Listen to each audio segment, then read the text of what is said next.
अग्नि महापुराण 91वां अध्याय। देवार्चन की महिमा तथा विविध मंत्र एवं मंडल का कथन। भगवान शंकर कहते हैं, स्कंद, अभिषेक हो जाने पर दीक्षित पुरुष शिव, विष्णु तथा सूर्य आदि देवताओं का पूजन करे।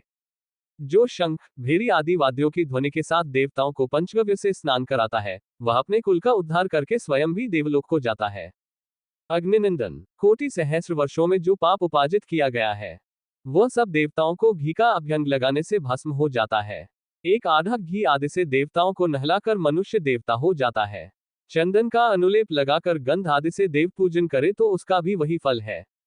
थोड़े से आयास के द्वारा स्तुति पढ़कर यदि सदा देवताओं की स्तुति की जाए तो वे भूत और भविष्य का ज्ञान, मंत्र ज्ञान, भोग तथा मोक्ष प्रदान करने वाले होते हैं। यदि कोई मंत्र के शुभाशुभ फल के विषय में प्रश्न करे तो प्रश्नकर्ता के संक्षिप्त प्रश्नवाक्य के अक्षरों की संख्या गिन ले। उस संख्या में 2 से भाग दे। 1 बचे तो शुभ और 0 या 2 बचे तो अशुभ फल जाने। 3 से भाग देने पर मूल धातु रूप जीव का परिचय मिलता है, अर्थात 1 शेष रहे तो वात जीव, 2 शेष रहे तो पित्त जीव और 3 शेष रहे तो कफ जीव जाने। 4 से भाग देने पर ब्राह्मणादि वर्ण बुद्धि होती है। तात्पर्य ये कि 1 बाकी बचे तो उस मंत्र में ब्राह्मण बुद्धि, 2 बचने पर क्षत्रिय बुद्धि, 3 बचने पर वैश्य बुद्धि और 4 शेष रहने पर शूद्र बुद्धि करे। 5 से भाग देने पर शेष के अनुसार भूत तत्व आदि का बोध होता है, अर्थात 1 आदि शेष रहने पर पृथ्वी आदि तत्व का परिचय मिलता है। इसी प्रकार जय पराजय आदि का ज्ञान प्राप्त करे। यदि मंत्र पद के अंत में 1 त्रिक 3 बीजाक्षर हो, अधिक बीजाक्षर हो अथवा 2 प, म एवं क हो तो इनमें से प्रथम वर्ग अशुभ, बीच वाला मध्यम तथा अंतिम वर्ग शुभ है। यदि अंत में संख्या समूह हो तो वह जीवन काल के 10 वर्ष का सूचक है। यदि 10 की संख्या हो तो 10 वर्ष के पश्चात उस मंत्र के साधक पर यमराज का निश्चय ही आक्रमण हो सकता है। सूर्य, गणपति, शिव, दुर्गा, लक्ष्मी तथा श्री विष्णु भगवान के मंत्रों के अक्षरों द्वारा जप में तत्पर कठिनी अंगुष्ठ अंगुली से स्पर्श किए गए कमलपत्र में गोमूत्राकार रेखा पर 1 त्रिक से आरंभ कर 12 त्रिक पर्यंत लिखे। अर्थात उक्त मंत्रों के 3-3 अक्षरों का समुदाय 1 से लेकर 12 स्थानों तक पृथक पृथक लिखे।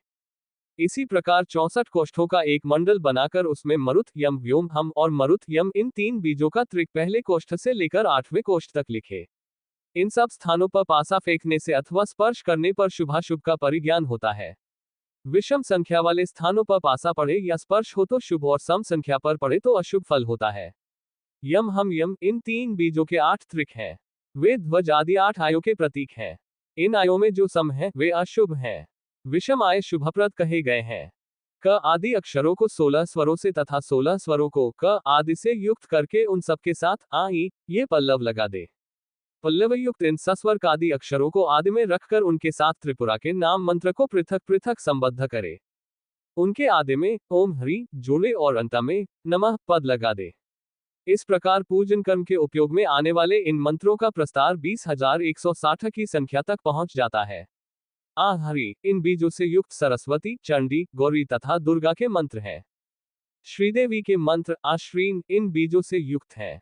सूर्य के मंत्र आक्षौ इन बीजों से, शिव के मंत्र आहो इन बीजों से, गणेश के मंत्र आगम इन बीजों से तथा श्रीहरि के मंत्र आ इन बीजों से युक्त हैं। कादि व्यंजन अक्षरों तथा अकारादि 16 स्वरों को मिलाकर 51 होते हैं।